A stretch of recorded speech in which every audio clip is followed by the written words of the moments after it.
আপনি কি যে কোনো ছবির ব্যাকগ্রাউন্ড রিমুভ করতে চাইছেন? তাহলে সবার প্রথমে ক্রোমে যেতে হবে। ক্রোমে গিয়ে লিখবেন ক্লিন আপ পিকচার, টাচ করবেন। তারপর দেখবেন প্রথম যে ওয়েবসাইটটা আসবে সেটাই টাচ করবেন।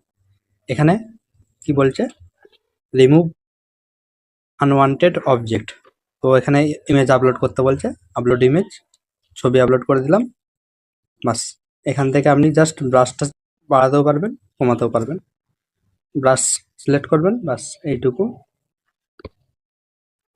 ক্লিন।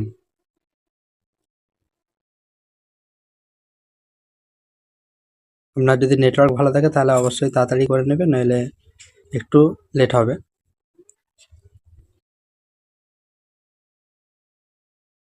দেখবেন কিছুক্ষণের মধ্যেই দেখুন রিমুভ হয়ে গেল। দেখুন আগেরটা দেখুন, আমি দেখিয়ে দিই।